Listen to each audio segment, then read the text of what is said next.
Welcome home to USA Global TV and Radio, a place where dreams take flight, with authentic storytelling, diverse perspectives and meaningful conversations, where global stories unite and bridges are built beyond all borders. Discover world-class education, entertainment, hope and inspiration.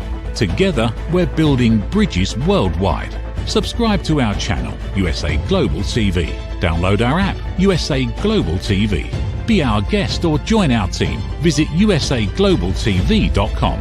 Thanks to our founder and executive producer, Dr. Jacalyn Kerbeck. Music score by Yeffy Tang from Cloud Road Music. Voiceover artist Mike Porter. Creative direction by Paul Garcia. USA Global TV and Radio, your home for global connection. All rights reserved. This video and its contents are the exclusive property of USA Global TV and Radio. Unauthorized use, duplication or redistribution in any form is strictly prohibited.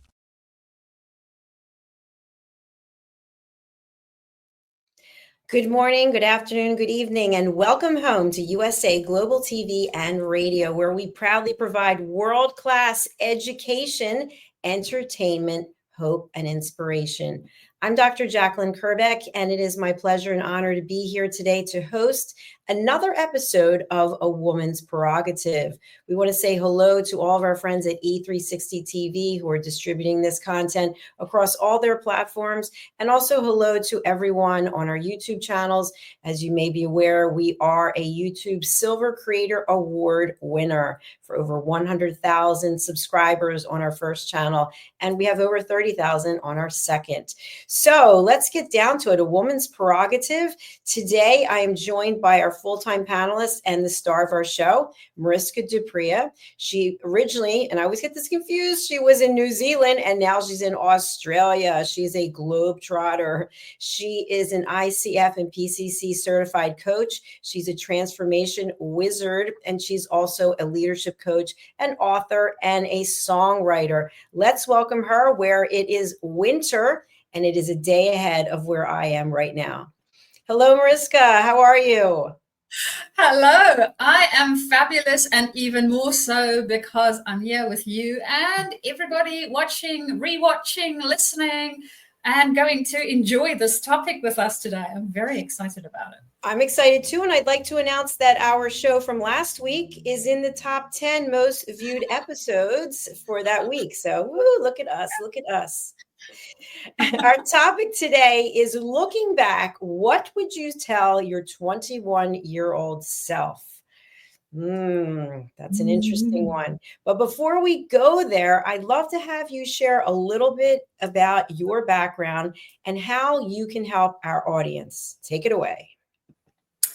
So background-wise, I came from engineering and stepped into leadership development and partnering with leaders because, well, as an engineer, I did that myself and I know how difficult it can be. Plus, there is skills that we learn in engineering and do not necessarily get in leadership space. So that is potentially also what we might talk about today, because I think I would give myself some advice there. So what is it that I do and how can I potentially help you if you are within a specialization and thinking of stepping into leadership, or you're already in leadership and thinking about stepping further up in your leadership? That's where I help in a number of ways. Coaching is but one. And we partner together to see what would be the best way for you to grow into the leader that you want to be and the team that you would like to lead. So that is what I do and who I work with. And of course, if you want to contact me, you can do so by contact me via my contact information below. If you are listening to this, that contact information is Mariska at journey2discover.com. And for those that want to spell my name, because it is a little bit tricky, Mariska at journey2discover.com. That's easy. The rest of it, the name, not always. And that, Dr. Jacalyn, is then back to you. Thank you so much, Mariska. Yes, we do have all of our shows live streaming, and after the fact, they become podcasts for people who are just interested in listening instead of watching. So welcome to those of you who will be listening to this after the show. So Mariska, we are from different generations, but we've got great chemistry. We get along really well. We've been working together, and we've been friends since 2019, which is terrific. And when I think back to when I was 21, it's a different era than when you were 21. So let's start with you. What do you remember about turning 21? What do I remember about turning 21? First off, on my actual birthday, the celebration, I remember my mom made a big poster with a whole bunch of photos on it, some very embarrassing ones, of my life up to that point. And I remember feeling moved by the gesture of seeing all of that. So there were some baby photos in there were some photos of school events, there were all sorts of other things. You could also, of course, see all the phases that I went through as a slightly ugly duckling and in my progression, because face it, we go through all sorts of stages as we grow up. So that was one of the fun things that happened. The other thing that I remember about 21 was studying, because I was sort of mid studies at that point. Engineering studies. I remember having quite a few friends over. I remember my sister's wedding, I think, was in that year. I'm trying to remember whether that's accurate, but that was in that vicinity somewhere. For some odd reason, 21 is sort of mixed up a little bit with 22 and 20 tad as well. So it's a while back, Dr. Jacalyn. I know that you mentioned that we do have a bit of an age gap, and it's still a while back. Think how far back it is for me. The funny thing is, I don't really have any significant memories about turning 21. I don't know, when you were in New Zealand, were you in New Zealand when you were 21? South Africa. South Africa. Is there an age limit for drinking alcohol? I think there is. Do not ask me what the age is, because I have never had an interest in alcohol, so it didn't really bother me. I think it might be 21. I think it's 21 and 25. There's something else. I think that's more to do with insurance, potentially. 25. Yes, we have that here. I think insurance or something. Yeah, we get more brain cells, so the insurance drops, something like that, or so they think. So yes, 21, I think you could legally drink. Not that it bothered me too much. So yeah. Well, here in the States, if memory serves me correctly, I believe at one point the legal age for drinking alcohol was 18. I think it went state by state, and then it was 19. And then I think that it was a federal mandate for 21. I'm not totally sure, but I think that's what it was. So for many people, that's what they would reflect on. They'd say, oh, that's when I was able to drink alcohol. But that's not coming up for me. So what I can say is, at this age, the ripe old age of 62, when I think back to my younger self, there are definitely some things that I would want to say to my 21-year-old self. Not that I have any regrets, I don't, but I think there are certain decisions that you make. As you know, every decision we make takes us down a path. And so we get down that path, and then we look back and go, oh, I don't know if that was the right decision, but we have to just keep going. So the one thing that I would share is, when I was younger, I don't know what age that was, it could have been 5 minutes ago, but I was very insecure.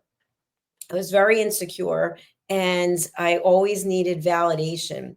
And as I got older, I realized I don't need any validation from anyone except myself. And I think that that's a really important lesson to learn, because if you're always looking for somebody to acknowledge you, and you know that I've always been interested in getting gold stars and, getting the certificates and the degrees. But as I got older, I wanted to get them just for myself. I didn't really care if it was acknowledged. And it's a good thing, because the number of things I have accomplished, there's really no one close to me that can acknowledge them since my mother passed away. So I sit with it myself and I just reflect, and what did I learn and how can I use it? So what comes up for you when I mention about the fact that when I was younger, I didn't have a lot of confidence and I was looking for external validation? Dr. Jacalyn, I think that is something that, well, there's two things that came up for me. One, I think with age, we learn a lot of things that we would most probably want to impart to our younger selves. And, well, we need to learn it somehow, I'm guessing. So guess what? You live through it so that you can learn it.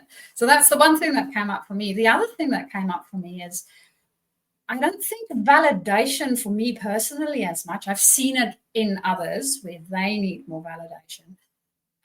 But I think for me personally, it is really around not necessarily risk-taking, but not having things perfect. It is fine to fail. I think that is something that even if I could tell my 5-year-old self, that would be great. It is fine to fail. It's not failure, it's learning. I can get that into my own brain a lot sooner. That would be great, because I would try so many things. I would try things a lot more than I did. I think it's not that I regret the things I tried. It's not that I would most probably go in different directions. I don't know. I haven't done that, so not sure. But I would definitely tell myself to go for it. Just do the thing. Whatever the thing is, just do it. I am still a work in progress, still sitting with that same problem. So if I could give my 21-year-old self, my 5-year-old self, and my current self some advice, it would be go for it. You've got this. If you fail, you dust yourself off, you get up, you try again. It's just one way that it didn't work, but you will find the way that it does. So that's what's coming up for me when you say that. I think that's really relevant. I love that you shared that, because we do, at some point in our life, we do consider taking risks, and there's all different levels of risks, and many times it's that fear factor that keeps us from taking the risk. But it's also fun. I know as I got to be older, and I think it was really when I left corporate that I just started trying different things, and some of them worked out and some of them didn't. Some of them were great and one or two of them not so great, but through every one of them, I've learned something. And even today, I had a phone call with someone. I've been looking to put us on our own app. And I looked into it about a year ago, and it was extremely expensive. And I wasn't sure how I was going to connect with the platforms or StreamYard. And today I spoke to a guy, and I know the guy, and I said, listen, let's just do it. Let's go for it. So he started working on it and already sent me some. So the point is, I'm always looking for what else is out there. And I think I mentioned to you on our show last week about Tom Cruise. And again, some people love him, some people hate him. I just saw another promotion that he's doing because his new movie is coming out. This guy's been all over the place. He's been in Hong Kong, he's been in London, and he let you back behind the scenes to see what's going on. In this one scene, he's literally jumping out of a plane with this huge camera attached to him. And you see it, the camera's like this far away. And as he jumps out of the plane, you see his face and he's trying to do something. And he takes those risks all the time for his art, for his craft. And I really admire that. Are you someone who would jump out of a plane? Potentially, I don't know. Have never had the urge to jump out of stuff. Maybe. I do have a little bit of a motion sickness problem. The body does not enjoy different things happening to it all at the same time. So in this specific body, it might be a little bit challenging. And in saying that, I have had the experience of going up in a hot air balloon before. So this is more controlled. I have not jumped out of planes, preferably with something attached that would keep me from splatting on the planet. That would be great. And I don't know whether I would be able to do that with a camera, trying to do things and look good at the same time. I don't know. Dr. Jacalyn, that sounds like a big ask. It's not something that I would do at this age. And that's another thing that I would tell my younger self. So now I've made the decision that when I work out and exercise, there's certain things I will no longer do. For example, I'm not going running outside. When I turned 60, I ran, I think 5 miles. My family was like, I can't believe you're doing this. And it's really stupid. And I'm not saying about people run at all ages, but for me, I ran so many years, it takes a toll on your body. And I don't want to do anything that might have long-term effects that would be negative. I used to play tennis when I was in high school, and I got a scholarship for college, but I didn't go to that college. So I played some kind of level. I'm not saying that it was great, but at some point I gave tennis up, and then pickleball came out, and I tried that once or twice. And I said, I'm not doing this either, because the likelihood of getting injured is a lot higher than if you're doing something else. So I'm not going to play tennis. I'm not going to play pickleball, but the workouts that I do are very challenging, but in a controlled environment. So I would say to my younger self, get out there, try as many sports as you can. And if there's something that you have a fear of, maybe it's fear of heights or fear of bungee jumping or something, go and do it. Go and do it and get it out of your system so that you don't have that hanging over you anymore. I know today I still have a fear of swimming in the ocean because I'm allergic to shellfish. So I don't want anything to try to bite me or come near me. But, that's the inconvenience sometimes, because if you're at an ocean and you don't want to go in and, maybe your friends want to go in, so for my younger self, I would say try as many things as you can within moderation. And as you get older, then you're able to make the decision if you want to keep incorporating that into your life. And then I also think travel as many places as you can go, experience other cultures. How do you feel about traveling? Is that something you're passionate about? Well, I would say, seeing as I have moved from South Africa to New Zealand and then from New Zealand to Australia, traveling might be in the blood. So yes, absolutely. If you can travel, the more, the better. And in saying that, it doesn't need to be far afield. It can be literally to the next town over, right? So we don't necessarily always have the means to do big trips wherever it is, but we can always put ourselves out there to go and experience new and novel things, because it takes us out of our comfort zone. Dr. Jacalyn, and as you were talking about things to experience, so you mentioned going out and doing different sports and all of those sort of things.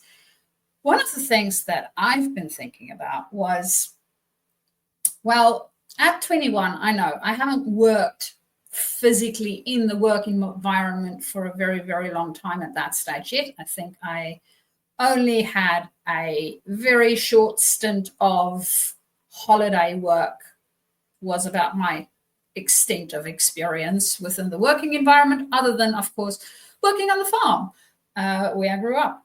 So that's a bit different because it's how we grew up.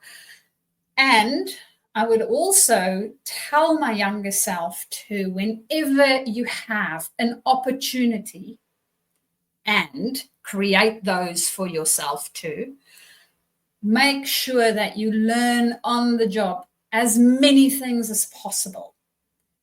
I vividly recall a time when one of my leaders came to me and said they were doing a belt shift on the ash plant. So what that basically entails is it's a very long stretch of conveyor that needs to be moved from one end to another end so that they can put ash in a different spot.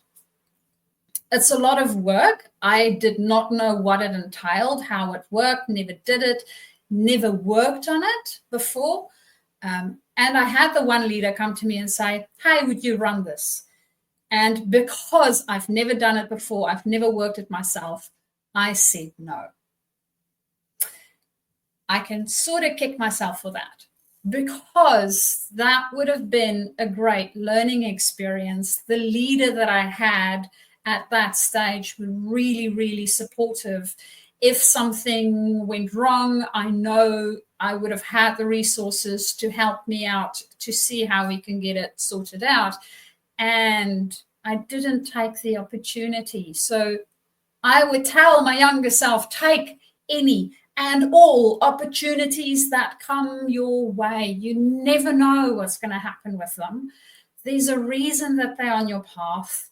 You're going to learn from it. Whether it's easy or not, well, that's really a perspective-taking thing because we can decide how easy or difficult we want to perceive it as. It might not physically always be easy. And in saying that, the amount of learning that we get from it and the way that we think about it makes a big difference on how we perceive the thing that happens. So that would definitely be something that I would tell my younger self, like take the bull by its horns and live life. Live life. Don't sit on the couch and be a spectator of it. It's go out, live life. And Dr. Jacalyn, I know shellfish, oceans, yes, I get that. Is there any possibility we can suit you up in a very, very tight wetsuit so that you can't get to the shellfish, or rather they can't get to you, but you can still go into the ocean? I don't know. It's something we can look into for sure. But we are going to take a quick break. And then when we come back, we're going to talk about being boy crazy. Ooh. All right, stay with us. We have a new sponsor. It's Ring Thing. Take a look. USA Global TV and Radio, home of the YouTube Silver Creator Award, proudly presents Just the Thing for Your Ring. Introducing the patented Ring Thing. Your premium personal ring holder to keep your ring safe, nearby, and avoid loss. The Ring Thing just got smarter.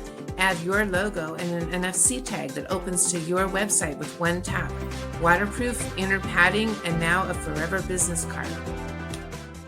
Just the thing for your ring. Scan the QR code seen here to learn more about Ring Thing or place your order. Follow Ring Thing on Instagram at ring_thing_ or go to our website ringthing.com.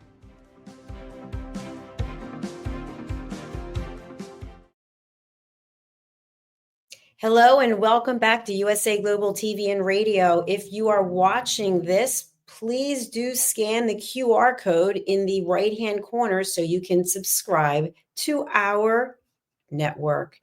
I'm Dr. Jacalyn Kerbeck, and we are back on A Woman's Prerogative. And our conversation today is getting hot because we're going to start talking about boys. Let's welcome Mariska Debria back to the show. Hello. I love the fact that you assume that it's going to be getting hot because we're going to be talking about boys. I don't know. We'll see. Well, I remember my dad used to say, you're boy crazy. You know, you don't chase after boys, you let them chase after you. And I would come to my dad and I would share with him what was going on with whatever guy I was interested in or some guy I was dating. And he would always say, you have to play hard to get. And, you know, looking back on my younger self and the advice that I was given, I don't know how I feel about it today. I don't know if I feel like you should play hard to get or you shouldn't play hard to get, because I'm not playing at all. So I don't really care anymore. But I remember spending so much time thinking about, am I too available? Do I answer the phone too quickly? And these were all things that my dad would say, like a guy wants to chase after you, who'll lose interest if you're readily available. So I don't know if that's the case or not the case, because I think at some point you get into a situation where both people respect each other and are interested in not playing any games. But he was really adamant about that. And he used to say something else that I actually bring up when I teach my listening courses, which is the phone is for the convenience of the caller. So I would be sitting there with my dad and the phone would ring, and we didn't have cell phones back then. I think it was the house phone or something. And my mother would say, it's so-and-so, it's a boy. And my dad would say, take a message. And I'd be like, no, Dad, I have to talk to them. And he's like, take a message. And afterwards he would say, don't be available.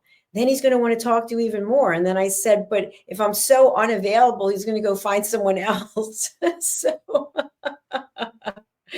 I don't know how that works. Now, what about in your generation? Did you have anything where, people were saying, don't chase after, let them chase after you? Well, first off, I would have loved to have a conversation with your dad. He sounds like such a cool person. And at the time when I grew up, so at 21, we had cell phones. Yes, we did. We did. They were starting to get a little bit more popular, not widely spread yet, but a little bit more popular at that stage. While growing up in the house, we had a landline. So, and I remember my mom getting so upset with me because I would be on said landline with said boyfriend for hours.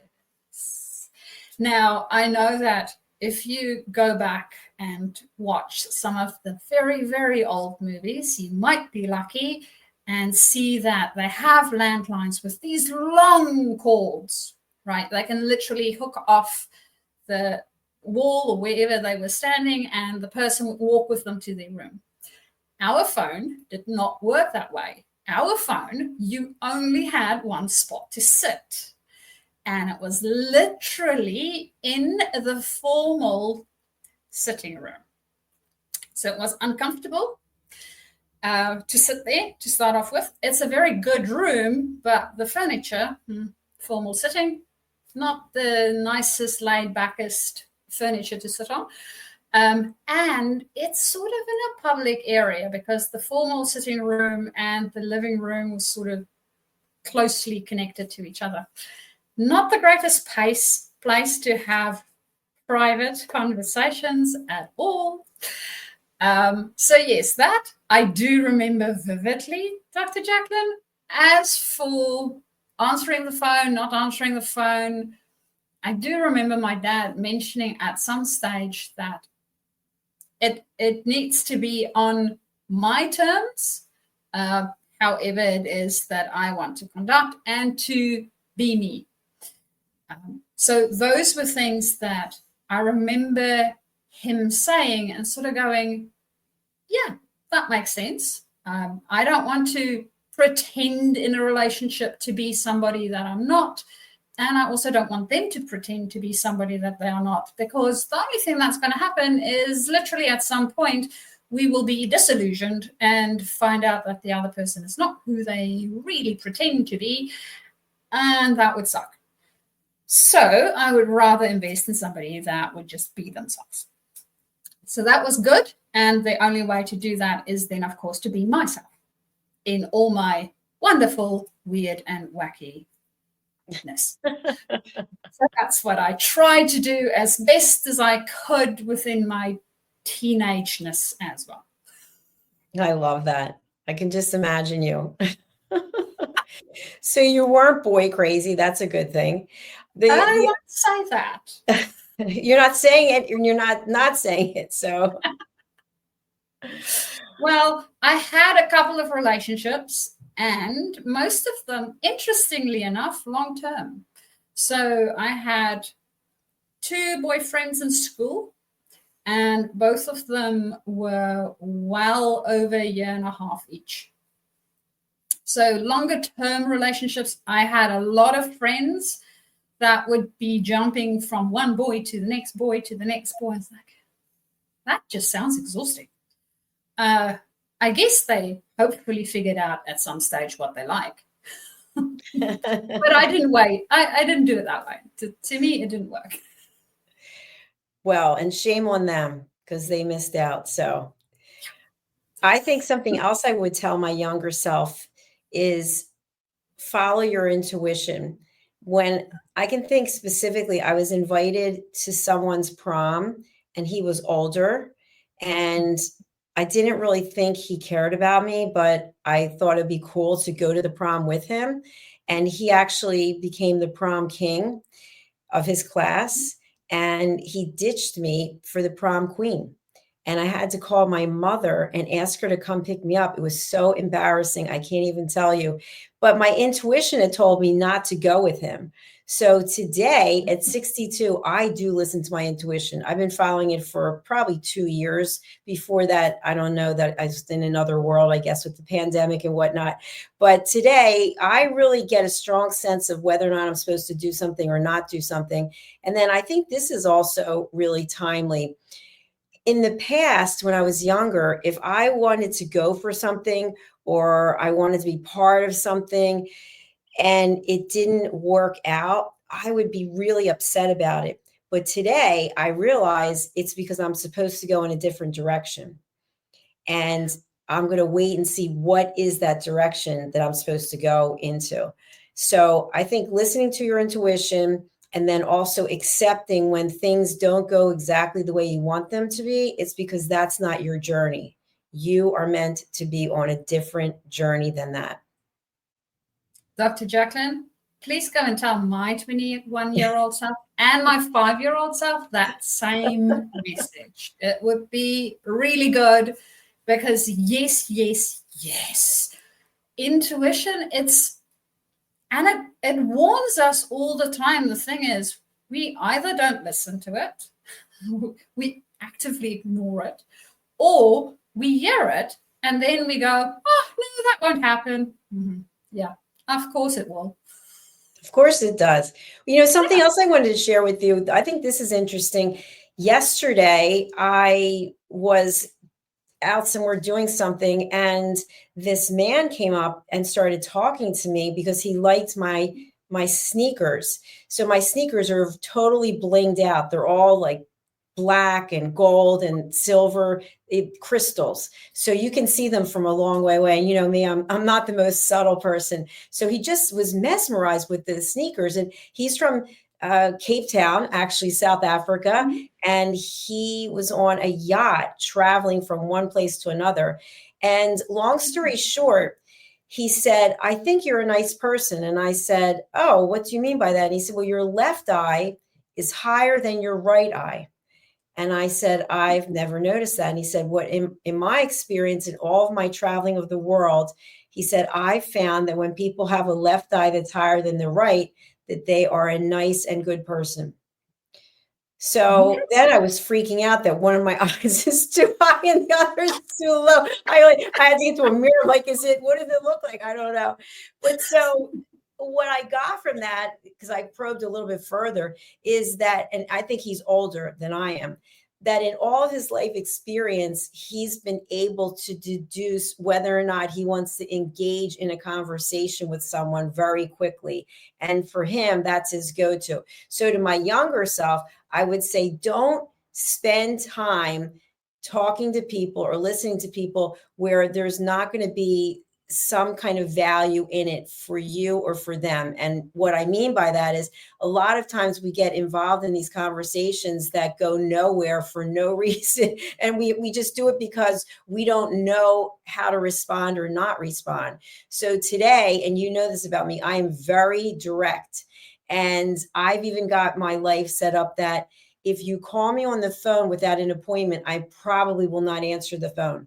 just because I want to make sure that I have the complete and total focus to give to you. And obviously, if I'm doing something else and the phone rings, then that's going to derail me from what it is I'm doing. And I can't honor you in a space where you deserve to be honored. But when I was younger, there's no way I would have done that. I was just a yes person to everyone. And today I realize that if you want to really have a true relationship with someone, you have to be able to listen to them and you have to be there for them, but you can't do that all the time. And that's kind of a tough thing. So to my younger self, I would say, don't be afraid to set boundaries. And those boundaries are out of respect for yourself and for the other person. Mm-hmm. It sounds like some of those lessons that your dad tried really hard to impart has sunken in. Yes. My dad was he was in the Men's Society. He was very, very intelligent. And he had this really nice way about him that he always wanted the best for me and for my sister. That's for sure. So, and something else that he said, and this because it's in one of my books. We were in the kitchen and he said, look out the window. What do you see? So I described what I saw. And of course, there were a lot of trees. And he said, what do you see on the trees? And I said, I see a lot of pink flowers. And he said, look closely. Do you see anything else? And I said, just leaves. He said, so you don't see any money on the tree, do you? And I said, why would there be money on the tree, Dad? And he said, well, money doesn't grow on trees. He said, so don't expect your mother and I to take care of you for your whole life. And don't expect the man to take care of you for your whole life. You have to take care of you. So that was a lesson he taught me. And I guess I was 21, 22, something like that. And that really did stick with me. And that gave me more confidence to believe in myself and explore things. And that's what we're talking about. When a door opens, say yes. If it makes sense, if there's something value that could come from it for you or for helping others, for giving back, say yes. Yeah. Yes. And that goes for whether it's a thing or a person, as you said, having those conversations that doesn't go anywhere. It's all, to me, I also think about who is it that I would actually want to have in my life, right? I have a finite amount of time that I can spend any way I want. Do I really want to spend it with somebody that makes me feel miserable, or where there's no significant value in either side that's being created? I don't know. That sort of feels like throwing money down the street and just seeing it blow in the wind.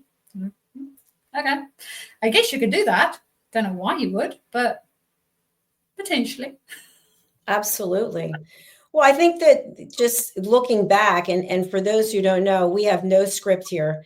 Mariska didn't even know what we were talking about today. So I just really like the authenticity of it. And I think maybe that's a good thing looking back on my younger self. Everything doesn't have to be scripted out.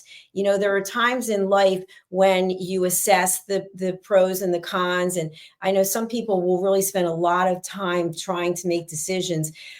I was like that, and I'm not like that anymore. Now I look at what is the solution and what are the potential outcomes, and I don't attach emotion to it. My dad used to say about me, he would say, you have high highs and low lows. You can be super excited and then you're flat. And now I'm like this. And I think it took years of discipline and training. And now actually, because I interface with our team, you know, we probably have 60 team members from different cultures around the world. You know, I have to be able to assess and know my audience. And I would say that's another one. So knowing your audience, I'll never forget this, and I'm sure I shared it with you already. But when I was in corporate, I had a vice president who was younger. He was much younger. And I would write emails that were very long, and they had big words because that's what I was taught, you know, getting a master's and a doctorate. You know, you sound really intelligent when you use these big words and long sentences. And so my VP said, please shorten your emails so that they fit, the amount of content fits into a Twitter feed.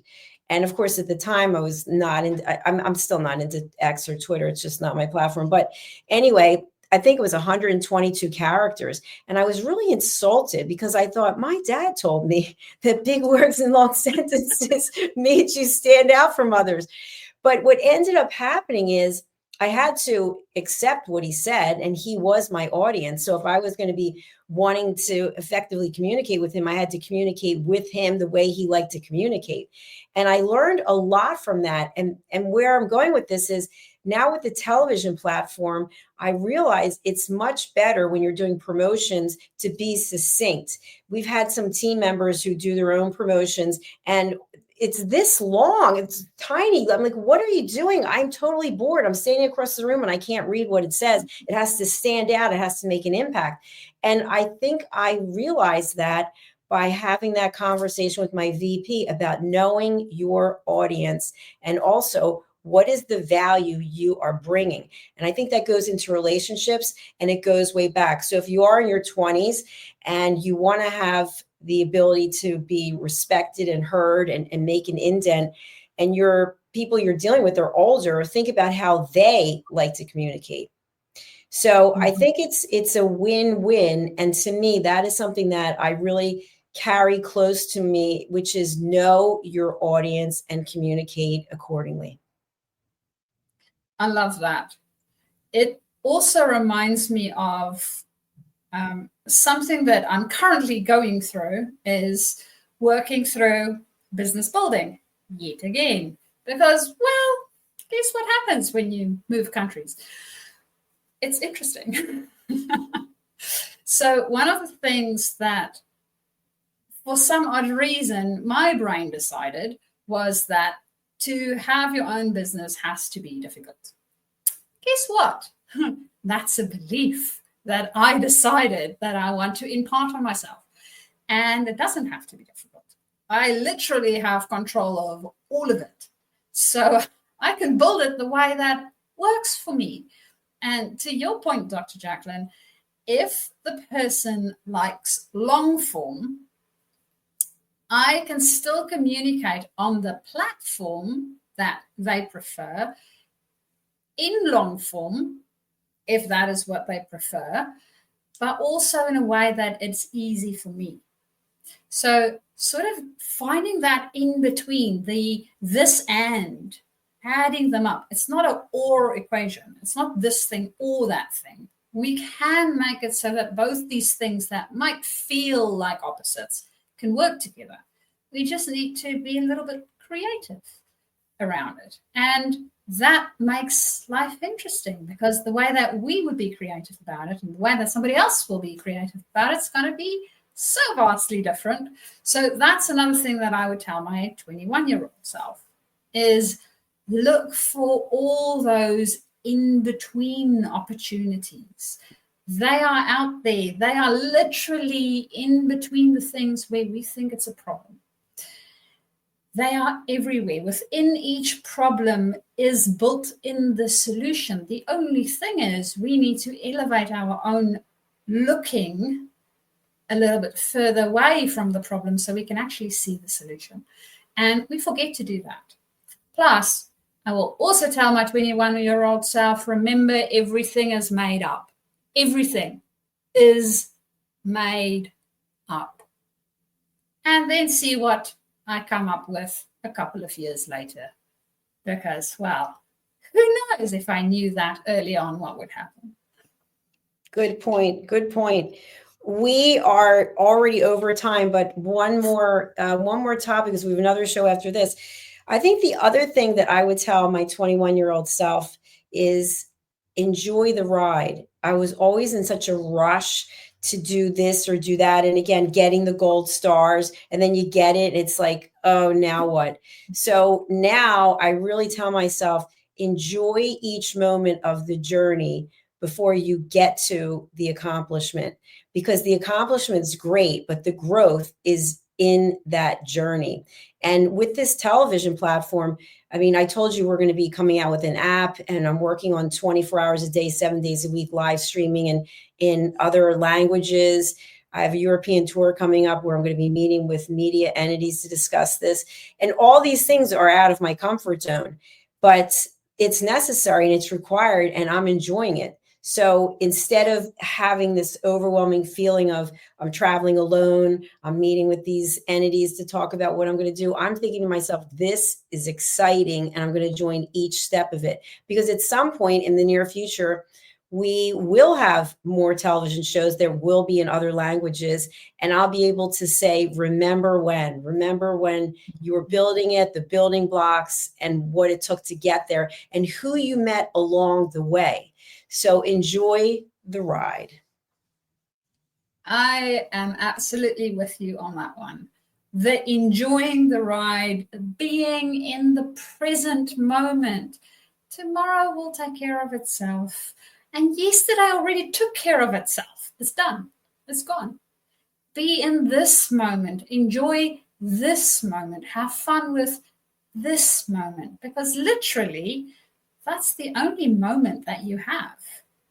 I mean, if we think about the future, it's planning, right? We can't live in it. And if we think about the past, it's gone. We can't live in that either. We can reminisce about it, but you don't live in it. You live in this moment. So have it a mindful moment.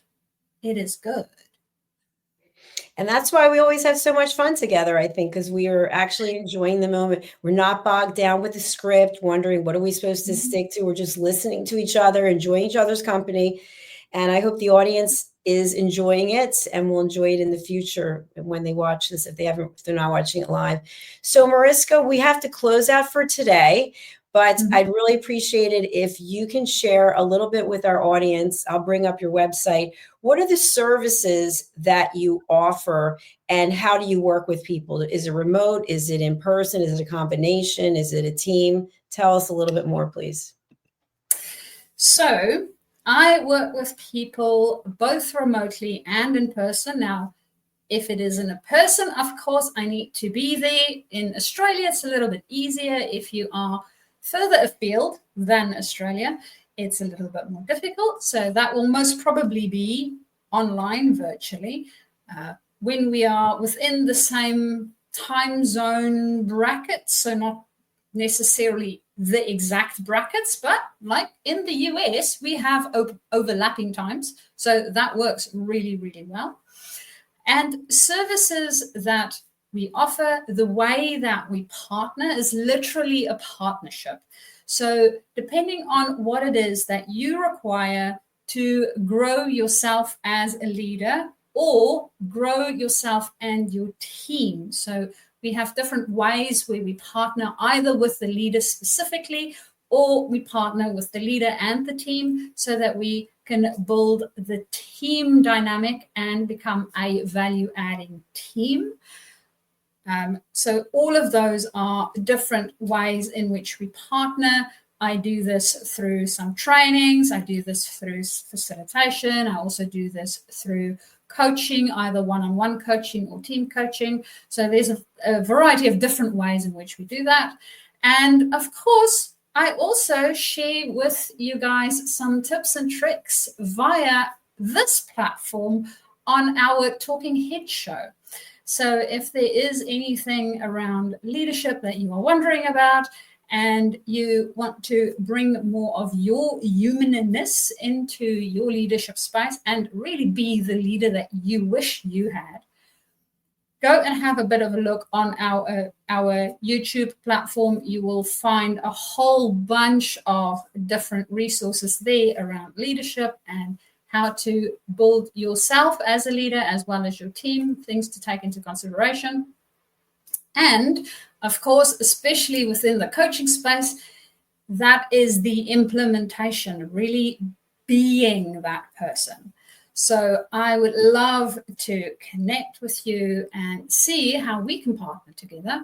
And we can do that via my email, which is Mariska, MARISKA, @journey2discover.com. Alternatively, on my website, as you guys saw, or you can also find me on LinkedIn. And that is it from me, Dr. Jacalyn.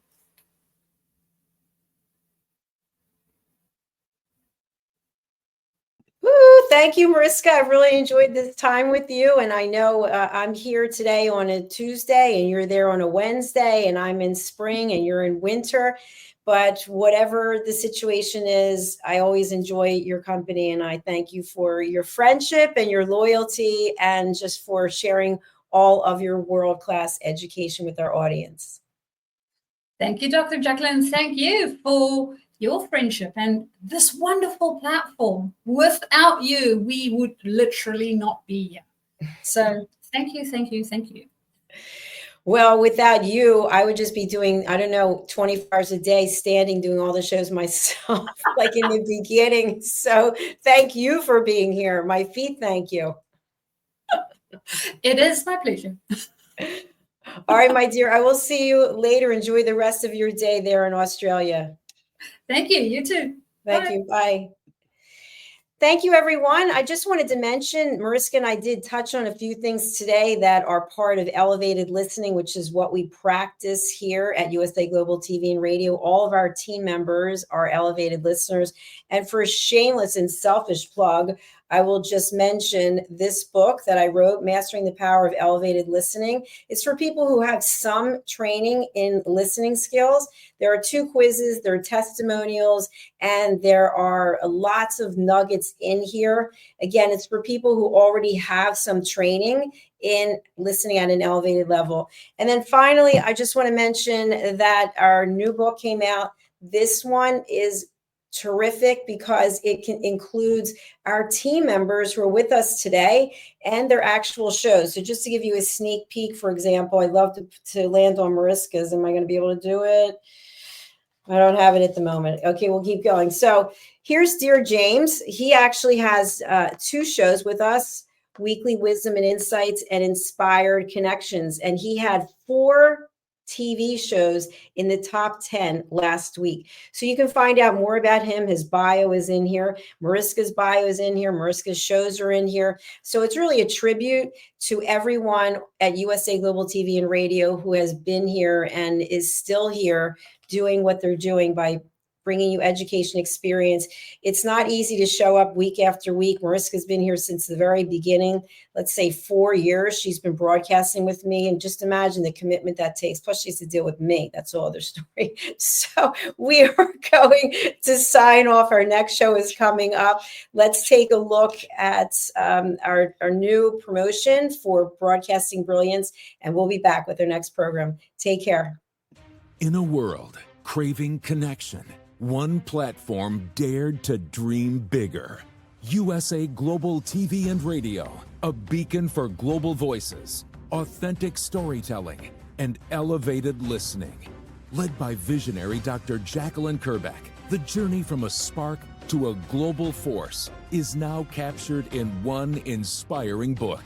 Honored with YouTube's Silver Creator Award for surpassing 100,000 subscribers. Discover the evolution, the challenges, the triumphs, and the unstoppable spirit that created a global movement. Executive producer Dr. Jacalyn Kerbeck. Music score by Yeffy Tang. Creative director Paul Garcia. This video and its contents are the exclusive property of USA Global TV and Radio. Unauthorized use, duplication, or redistribution in any form is strictly prohibited. Now an Amazon #1 new release in paperback and ebook. Broadcasting Brilliance, the evolution of USA Global TV and Radio, is inspiring readers around the world. Join the movement that's redefining global media one story at a time.